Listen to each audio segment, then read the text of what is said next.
উকিল সাহেব, আমি আমার জামাইকে তালাক দিব, তালাকের ব্যবস্থা করেন। জি ম্যাডাম, তালাক করিয়ে দেবো। তার আগে বলেন আপনার জামাইরে তালাক দিবেন কেন? আমি যাই বলি তাই শোনে, কিছু হইলেই আমার কাছে মাপ চায়। আরে ম্যাডাম, এইরকম জামাই তো সব মেয়েরা চায়, তা আপনি তালাক দিবেন কেন? কারণ আমাকে গালি দেওয়ার সুযোগই দেয় না। তুমি কি দোকান খুঁজে পাইছো? না পাইলে ভিডিও কল দাও, আমি দেখায়া দিচ্ছি। হ্যাঁ পাইছি, তুমি ফোন রাখো। ভাইজান, আমার বউ আসছিল কালকে শাড়ি কিনতে, একটা ব্যাগ রেখে গেছে, ব্যাগটা কি পাইছেন? আরে ভাই, সবার বউ আসে শাড়ি কিনতে, আপনার বউকে কিভাবে চিনবো? আমার বউ যাওয়ার পরে যখন আপনার মন চাইছে শাড়ির দোকানে আগুন লাগাই দিই, ওটাই আমার বউ ছিল। এইবার চিনতে পারছি, কিন্তু আপনি তো বাবির ফোন কাটেন নাই। হ্যালো, আজ তুই বাসায় আয়, তোর গায়ে যদি আগুন না লাগাইছি আমার নাম টুম্পা না।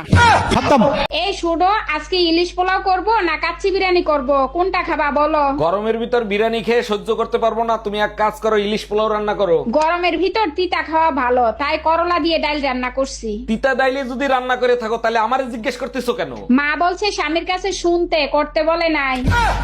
ওরে, কে কোথায় আছিস? আবার একটু বিষ দে, খাইয়া মরিয়া যায়। কি ব্যাপার, পেপার পড়ে এত হাসতিছো কেন? পেপারেও কি আজকাল কমেডি ছাপায় নাকি? সেই রকমই অবস্থা, পেপারে আমার রাশিফল পড়তেছি, আমি নাকি 1 মাসের ভিতর বাপ হবো। 1 মিনিট দাঁড়াও, পাশের বাড়ির টুম্পা ভাবি ফোন দিছে। হ্যালো, ভাবি, একটা গুড নিউজ আছে, সামনের মাসের 15 তারিখ আমার ডেলিভারি। এই যে দেখো বেবি, আমি বিতর্ক প্রতিযোগিতায় ন্যাশনাল পুরস্কার পাইছি। কংগ্রাচুলেশন বেবি, আমি জানতাম তুমি ন্যাশনাল পুরস্কার পাবা, কারণ তোমার সাথে তর্ক করে এই পৃথিবীর কেউ পারবে না। বলো কি, তাই নাকি? আমার প্রতি তোমার এতটা আত্মবিশ্বাস? অবশ্যই, মুখ চালানোর জন্য যদি নোবেল পুরস্কারও দেওয়া হতো সেটাও তুমি পাইতা। এই টুম্পা, তোমার ছেলের মনে হয় খিদা লাগছে, আরে কিছু খাওয়াও। কিছুক্ষণ আগে ওরে খাওয়াইছি, তুমি এক কাজ করো, ওরে 1 গ্লাস পানি খাওয়াও। আচ্ছা ঠিক আছে। আর শোনো, পানি খাওয়ানোর আগে ফুটিয়ে নিও। ছেলেরে ফুটাইলে ছেলের কোনো ক্ষতি হবে না তো? আমি পানি ফুটাতে বলছি, ছেলে কোথায়?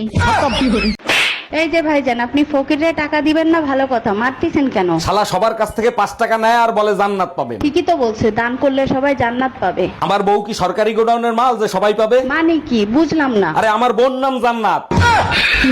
গরমে পাগল হয়ে গেলাম, তোমার বললাম একটা এসি কিনতে, কিনলা না। আরে রাখো তোমার এসি, বিকালে কাল বৈশাখী ঝড় আসবে সেই টেনশনে বাঁচতেছি না। আরে গরমের ভিতরেই তো কালবৈশাখী ঝড় আসার, তোমারে কে বললো যে কালবৈশাখী আসতেছে? তোমার মা ফোন দিছিল, বিকালে সে আসতেছে।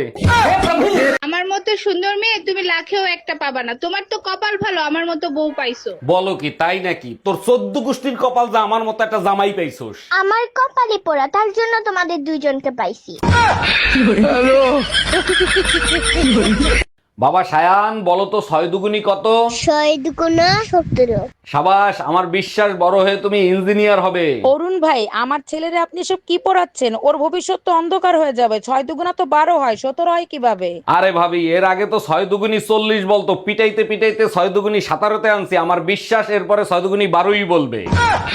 কোন পাগলে পাইছিল করছি শখের শাদি। আই শোনো, পায়েস বানাচ্ছি, চিনি নিয়ে আইসো তো। চিনিরে যদি না পাই পাশের বাড়ির টুম্পা ভাবিরে নিয়ে আসবো। আমি কাজের সেরে চিনির কথা বলি নাই, পায়েসে দেওয়ার চিনির কথা বলছি। এই কি হয়েছে তোমার? আমার না প্রেশার অনেক হাই হয়ে গেছে, কি করি বলো তো? আচ্ছা তুমি এক কাজ করো, তোমার মায়ের সাথে কথা বলো, প্রেশার লো হয়ে যাবে। কিন্তু এর আগে তো তোমার মায়ের সাথে কথা বলছিলাম। আরে বোকা, তখন তো তোমার প্রেশার লো ছিল। মায়ের খাওনা কতদিন হইছে?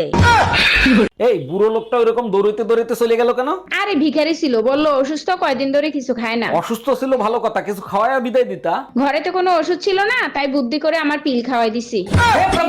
শীতে একদিনও গোসল করো না, তোমার শরীর দিয়ে দুর্গন্ধ আসে, তোমার লজ্জা করে না? যারা দেশকে ভালোবাসে তাদের ভিতর লজ্জাবোধ থাকে না। গোসল না করে কিভাবে দেশকে ভালোবাসা হইলো? গরমে পানি সংকট দেখা দেয়, তাই শীতে গোসল না করে গরমের জন্য পানি বাঁচাই। তোর গাও দিয়া পাঠার মতন দুর্গন্ধ আসে।